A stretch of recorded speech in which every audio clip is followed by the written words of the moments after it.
Di hari ini kita melakukan pelepasan atau pembongkaran paranet.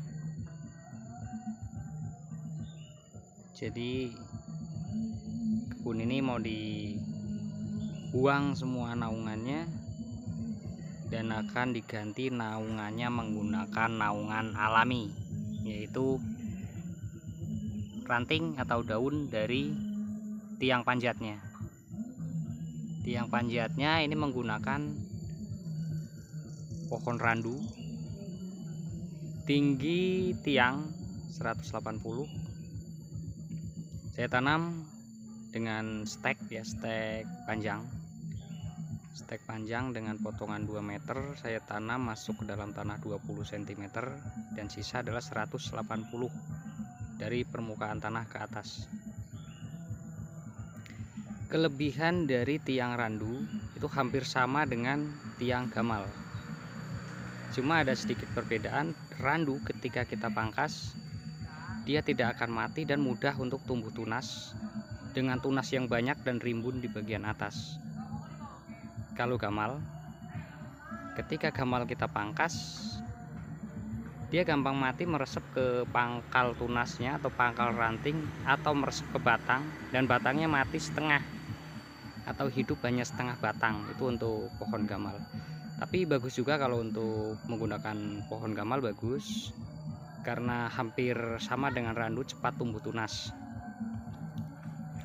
Dan ini kebun ini sudah habis bibitnya kita pangkas dan baru mulai mau menumbuhkan tunas. Makanya saya pangkas atau saya buka naungannya supaya tunas baru bisa langsung beradaptasi dengan sinar matahari. Ini nanti batang-batang ini semua, atau batang atau daun semua akan menguning. Mungkin kaget dengan sinar matahari, mungkin ya, dia akan menguning. Tapi kuningnya itu kuning sehat, bukan kuning sakit. Beda kuning sehat dengan kuning sakit, itu beda. Kalau kuning sehat terlalu panas, dia pertumbuhan tetap normal, pertumbuhan tetap bagus. Sedangkan kuning penyakit, kalau kuningnya kuning sakit, pucuknya akan mati. Dan kemungkinan bagian batang-batangnya itu yang sebagian sih, yang nggak keseluruhan, itu akan putus kalau memang dia sakit atau terserang jamur. Bagian atas kuning, bagian bawah putus karena terserang jamur. Kebun ini waktu bagusnya ada di video-video awal sebelum saya pangkas habis bibit-bibitnya, seperti apa rimbunya pohon dan seperti apa pertumbuhannya itu dari nol, dari awal mulai tanam sampai usia sekarang berapa, hampir 3 tahun ya, hampir 3 tahun. Nah sekarang mulai dari nol lagi karena bibitnya saya potong habis, batangnya saya potong habis untuk dijadikan bibit, dan ini menyisakan pangkal-pangkalnya dan saya memelihara tunas-tunas baru kembali. Nah ini sebagai contohnya nih ya, dari pangkal ke atas dan saya pangkas habis. Ini tumbuh tunas baru lagi, baru mulai tumbuh tunas baru. Nah dan ini untuk pembuahan tahun besok, ini sudah bisa untuk kita buahkan. Dan yang ini, tiang ini belum tumbuh sama sekali. Ini saya pangkas habis, saya sisakan 1 meter dari pangkal. Ini baru mulai tumbuh tunas seperti ini. Itu ya, bawahnya saya pangkas, saya potong. Saya sisakan yang ini, batang ini sisa sekitar 2,5 meter. Dan ini penyakit dari pohon randu. Cuma dia nggak mematikan, cuma dia memakan bagian bekas potongan yang jadi bubuk seperti ini.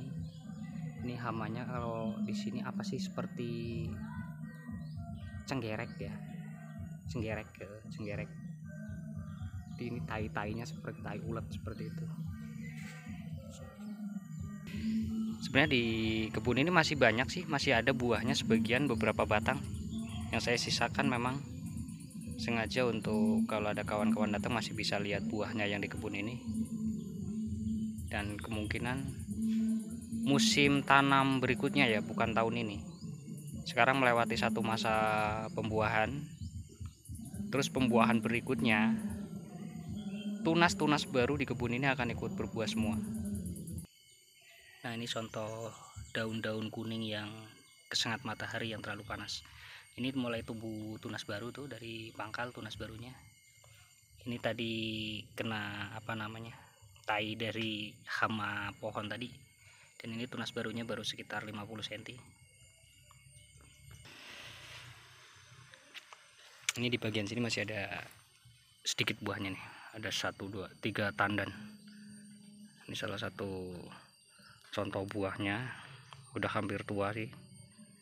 Ini kalau panjang sekitar 20 cm ada ya, 20 ya, kurang lebih 20 cm, cuma buahnya besar-besar sih, super. Di sini saya tanam jenis Vanilla 1 dan Vanilla 2, ada yang tandan ganda dan ada yang tandan 1. Nah, ini daun tua, bukan daun penyakitan, tapi daun tua, kuning tua. Hampir habis saya pangkas kemarin. Dan ini paranet ini yang sisa yang belum saya bongkar, dan akan saya lanjut bongkar nanti.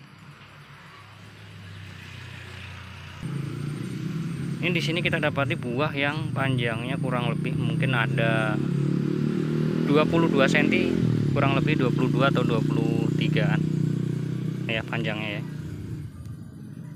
Hanya beberapa buah dalam satu tandan, tapi yang lain pendek sekitar 14 cm atau 12an. Dan di sini kita dapati pohon yang memang kuningnya sakit. Nih, ini penyakit busuk batang vanili. Penyakit seperti ini tidak bisa diobati, hanya bisa dicegah. Nih ya, ini nggak bisa diobati. Kalau sudah terserang seperti ini harus kita potong langsung.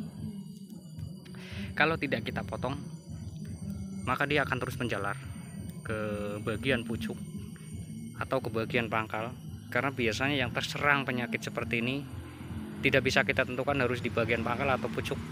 Biasanya di bagian tengah, bisa juga di pucuk ataupun di pangkal batang. Kalau di pucuk masih mending, bisa kita potong, pohonnya masih aman. Cuma kalau di pangkal kita harus miara tunas atau akar yang dari bagian atas itu yang harus kita piara. Karena ketika batang ini putus di bagian ketinggian 1 meter seperti ini, bagian yang atas ini kehabisan akar, dan akar yang bawah akan mati semua. Nah, jika di bagian atas dari batang yang sakit ini dia tumbuh akar menjalar ke bawah, itu akar yang kita piara, dan batang tidak perlu kita pindahkan. Ini contoh dari tunas dari batang randu. Contoh tunas dari batang randu ketika pangkas pucuk, itu akan tumbuh tunas yang banyak seperti ini. Jadi dia akan cukup rimbun dan cukuplah untuk menaungi vanili di bawahnya. Dan mudah kita buat cabang di bagian atas seperti ini.